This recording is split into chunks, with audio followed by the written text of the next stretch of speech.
1 Kings chapter 11. King Shlomo loved many foreign women besides the daughter of Pharaoh.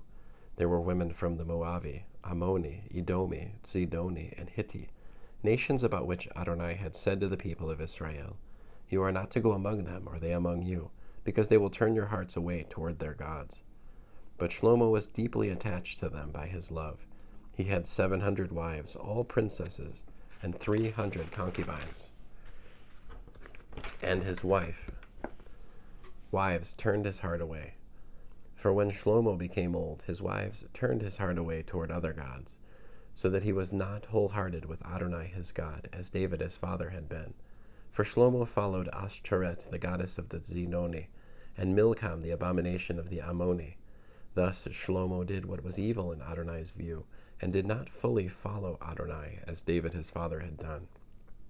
Shlomo built a high place for Chemosh, the abomination of Moab, on the hill in front of Jerusalem, and another for Molech, the abomination of the people of Ammon. This is what he did for all his foreign wives, who then offered and sacrificed to their gods. So Adonai grew angry with Shlomo, because his heart had turned away from Adonai, the God of Israel, who had appeared to him twice and given him orders concerning this matter, that he should not follow other gods. But he didn't obey Adonai's orders. So Adonai said to Shlomo, "Since this is what has been in your mind, and you haven't kept my covenant and my regulations which I ordered you to obey, I will tear the kingdom from you and give it to your servant. However, for David your father's sake, I won't do it while you are alive, but I will tear it away from your son. Even then I won't tear away all the kingdom. I will give one tribe to your son, for the sake of David my servant, and for the sake of Jerusalem, which I have chosen." Then Adonai raised up an adversary against Shlomo, Hadad the Edomi, of the royal line of Edom. Back when David had been in Edom, and Joab, the commander of the army, had gone up to bury the dead, having killed every male in Edom. For Joab and all Israel had stayed there 6 months, until he had eliminated every male in Edom. Hadad had fled, he and a number of Edomi servants of his father's with him, and gone into Egypt. At the time Hadad had been but a small boy. On their way they passed through Midian and arrived in Paran, took with them men from Paran, and went on into Egypt, to Pharaoh king of Egypt. He gave Hadad a house, saw to it that he had food, and gave him land. Hadad became a great favorite of Pharaoh, so that he gave him his own wife's sister in marriage, that is, the sister of Tachpeneus, the queen.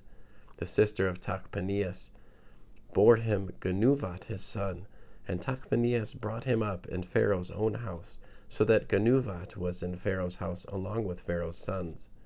When Hadad in Egypt heard that David slept with his ancestors, and Joab the commander of the army was dead, Hadad said to Pharaoh, "Let me leave so that I can return to my own country." Pharaoh asked him, "But what have you lacked with me that makes you want to just now to go to your own country?" "Nothing in particular," he replied, "but let me leave anyway." God raised up another adversary against Shlomo, Rezon, the son of Eliada, who had fled from his lord Hadadezer, king of Tizova, when David killed the men from Tizova. Rezon rallied men to himself and became the leader of a band of marauders. They went to Damascus and settled there, while he became king of Damascus. He remained an adversary as long as Shlomo lived, causing difficulties in addition to those of Hadad. He detested Israel and ruled Aram. Also Yarovam, the son of Nevat, an Ephrati from Tizarida, whose mother's name was Tizaruya, one of Shlomo's servants, rebelled against the king. Here is the reason he rebelled against the king. Shlomo was building the Millo and closed the breach in the wall of the city of David his father. Now Yarovam was a strong, energetic man, and Shlomo, seeing how serious the young man was, made him supervisor over all the work being done by the tribe of Joseph. Once during this period, when Yarovam had gone out of Jerusalem, the prophet Achiah from Shiloh spotted him traveling. Achiah was wearing a new cloak, and the two of them were alone in the open country. Achiah took hold of his new cloak that he was wearing and tore it into 12 pieces. Then he said to Yarovam, "Take 10 pieces for yourself. For here is what Adonai, the God of Israel, says. I am going to tear the kingdom out of Shlomo's hand, and I will give 10 tribes to you. But he will keep 1 tribe for the sake of my servant David, and for the sake of Jerusalem, the city I have chosen from all the tribes of Israel.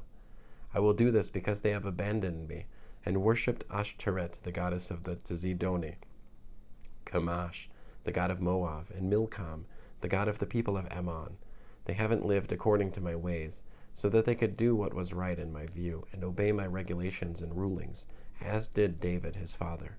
Nevertheless, I will not take the entire kingdom away from him, but I will make him prince as long as he lives, for the sake of David my servant, whom I chose, because he obeyed my mitzvot and regulations.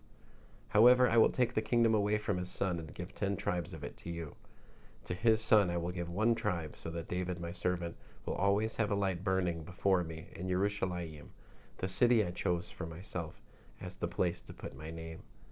I will take you, and you will rule over everything you want. You will be king over Israel. Now if you will listen to all that I order you, live according to my ways, and do what is right in my view, so that you will observe my regulations and mitzvot, as David my servant did, then I will be with you, and I will build you a lasting dynasty, as I built for David, and I will give Israel to you. For this offense I will trouble David's descendants, but not forever.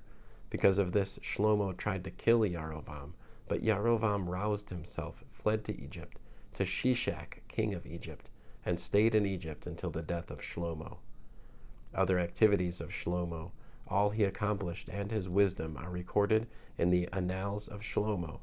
The length of Shlomo's reign in Jerusalem over all Israel was 40 years.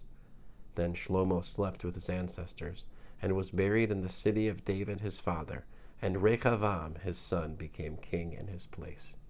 End of Malachim Alef, chapter 11.